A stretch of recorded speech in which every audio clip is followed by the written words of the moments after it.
And you know what time it is. It is time for Evan Abrams, the numbers guy. F. All right, Ev. So we're going to talk a little game of Tell Me Why. We're going to talk about 4 games this week in particular for my leans. Actually, I have one bet in particular. You're going to tell me if I'm wrong or right. But we're going to start with the market move because we're 2 days away from the NFL season. The line's already starting to move. And in the last couple of hours in particular, there's been 3 games. So tell me more about that.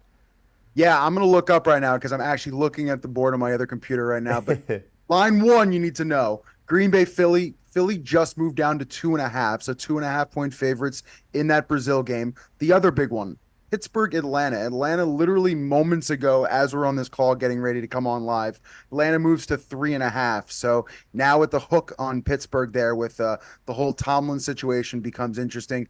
And the last one has got to be Chicago. It was 4.5. I believe this morning, early hours, now 3.5. So Tennessee's starting to get a little bit of love. A lot of people talking about the struggles with the rookies and number 1 picks in their first start. I think, a lot of people haven't even placed their bets on week 1 yet. It is only Tuesday, but all of a sudden, a lot of love for Tennessee. Yeah, we're starting to see the numbers come in, money coming in on all these teams. We talked, last week, LaFleur as an underdog is definitely a great spot to buy. All of a sudden, we're seeing the money come in. The Eagles go down to 2.5. But let's talk about Thursday in particular. 2 days from now, the NFL kicks off. You're going to tell me why I'm either right or wrong in this scenario. I like Baltimore with the points. I think that this is a revenge game opportunity. I think taking the 3 in what's going to be a lower scoring game than expected is the way to go. Mahomes, I understand he's inevitable, but he's also usually inevitable in the postseason and not as good in the regular season. Marquise Brown is doubtful. Rashee Rice, we don't know what's going on with that, if there's going to be a suspension coming down now or next year. I think given the temperatures in the locker room, the Ravens are going to get up for this. We saw the Lions give the Chiefs the run for their money too last time in week 1. Tell me why I'm either right or wrong by liking the Ravens here. I mean, you got to start off with the blanket stat, and it's not even the one I gave the producers, but it's Lamar Jackson 7-0 against the spread as an underdog the last 3 seasons. If he's getting points, especially if it's a full field goal, feels like you're on the right side. The other one, which is probably the more blanket stat and people would know historically, is just Harbaugh does really well early in the season. He's the most profitable coach in week 1 in our Action Labs database. Goes back 20 years, and on extra rest, which this is like 10 months rest and 10 months preparation. 27-8 straight up, 13-2 against the spread. Harbaugh does good in this spot. Now, listen, you're also going up against Andy Reid, who's king of September, all this prep time as well. So you kind of have a rock and a rock, a little bit of a situation there. But I think playing numbers, you just take them. Yeah, give me the points. I think you're right. I think you're the side. All Especially right, one other thing, Derrick Henry in the offseason, I love that he said the game would have been different maybe if he was there. I think he wants to make a statement, so I'll do it. Looks like Derrick Henry touchdown, Derrick Henry rushing yards over. Maybe the Ravens actually run the football instead of trying to pass the entire time. That game's been circled. I know it has since they've lost in that AFC championship. But let's move on to number 2 here. We're 1-0 right now with the trends. We talked about the line movement of the Titans and the Bears. I bet the Titans at 4.5. The line's moving to 3.5. I think that's about where I'd stop. If it gets any lower, I might look to try and middle with a 3. I just think that, you mentioned it, the hard knocks, all the public support coming in on Chicago. Caleb Williams, we know the trends about rookies struggling, in particular in their opening games. Maybe Caleb Williams is a unicorn. Maybe, the hype's real. But tell me why I'm either right or wrong with liking the Titans here as an underdog. Well, looking at the board right now, Titans are also getting the public support. They got 62% of tickets, so you're rolling with the public a little bit here. But more importantly, historically, these small underdogs, especially early in the season in weeks 1 and 2, tend to perform well. So 1 to 5.5 point dogs, 64% since 2018, and it's 58% over the last decade. So you're kind of rolling with the numbers a little bit. And if you go even a little bit higher, 1 to 6.5 points, it's still 61% since 2016. And the stat that I really like to highlight when you're talking about this, profitable ATS every single year over the last 8 years. So are you going to go 100%? Of course not. But over time, it's been about 56, 57%. So it's a good play. So it's really moving towards you in this area. And the other thing I think is worth mentioning is kind of flipping it around and kind of saying how dangerous some of these small favorites are. They don't perform well in the first 3 weeks. Only 42% against the spread over the last decade. Under 500 against the spread each of the last 10 seasons, which again shows kind of consistency in that area. So I'm going to go with you, but if you're talking about just Tennessee, God, I need that 4.5. Now down to 3.5.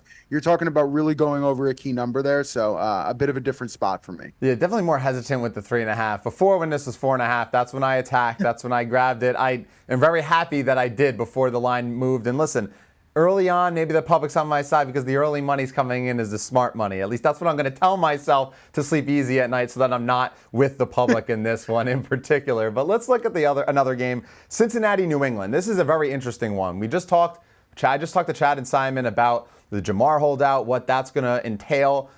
I still think Cincinnati is going to blow the doors off New England because it's Jacoby Brissett at quarterback. If it was Drake May, I would have probably taken New England here. But I just think that this is the opportunity for the Bengals to make a statement. I think they're live for the AFC North. I am a bit worried with Chase and all the holdout that's going on. But again, it's Jacoby Brissett under center. I think I might take the bait. I haven't played this yet. It's my lean. Tell me why I'm either right or wrong with liking Joe Burrow early on. I mean, the numbers are going to say you're wrong. The numbers are going to say to take the big dog in week 1. The numbers are going to say to take the team who didn't make the playoffs the year before, and all these different types of situations that'll probably back New England, even though I know Cincinnati didn't get into that spot, but they're just rated a much better team. But if you look just at the numbers, Joe Burrow, 62% against the spread in his career, 36-22, great against the number. But where he does struggle, he is 2-6 ATS in his first 2 games, and 34-16 game 3 on. So it does seem, without any preseason work, it takes a little while for him to get into the groove. That 68% number in game 3 on is actually just kind of insane. So he does find his way. And it is worth noting when talking about that Pittsburgh-Atlanta game from earlier, Burrow's 2-6 ATS mark is tied with Kirk Cousins for the worst mark of 59 QB since Burrow was drafted in that early season. So big number on Cincinnati. I can kind of just see it. It's, 14, it's 15, it's maybe even 16-point lead, fourth quarter, and Brissett maybe a backdoor. So I do think the number is just about right for me. Yeah, maybe I can get an 8.5, tease it down to 2.5, and just pair that one and ship it that way. Because I just can't see the Bengals losing in this week 1 to Jacoby Brissett and the New England Patriots. But there's one more for you on this list that I have. Sunday Night Football. We got Rams against Lions again. We got Goff against Stafford. I lean toward the Rams in this one again. I took them in the wild card game with the points, and they covered. Obviously didn't win. I think they should have won that game.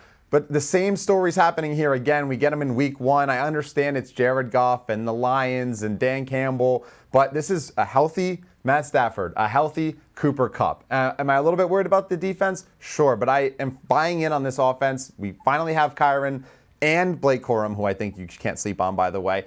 Altogether, this culminating in, I think 3.5 is way too many points, and I'm going to probably take the underdog here. Am I crazy for this, or do the numbers say do it? Well, the entire market's agreeing with you, and they really, I think, like the hook, right?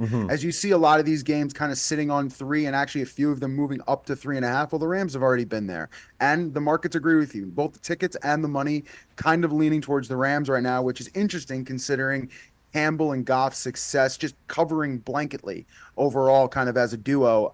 But the trend that everyone will talk about, Goff, 7-0 against the spread in openers, best of any quarterback over the last 20 years.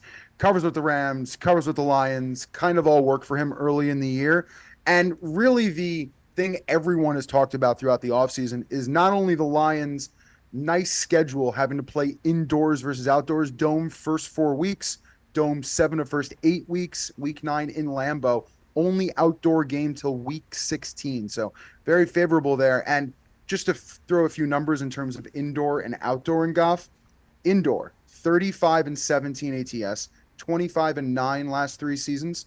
Outdoor, 500 career ATS. So basically an even quarterback. And to me, the one number that goes a little bit of another level, 68% completion percentage indoors, 62% outdoors. That 6% delta is pretty dramatic when you think about it. So kind of just a different quarterback. And it's interesting to see, everyone going Rams, but I see where you're coming from. Maybe I just go Joe Public and I take the over on a Sunday Night Football, and I just enjoy the fact that we got Goff in the dome. We got a great offense from the LA Rams. maybe highest total of the week, though. Highest total of the week. So Yes. buyer beware, you could be in for a scare. Listen, I hope you enjoy. I'm a sucker for overs sometimes, so we'll see what I end up doing on this one. But Evan Abrams, thank you so much for coming to me with the trends, and we'll hear from you very soon. Yeah, see you all season.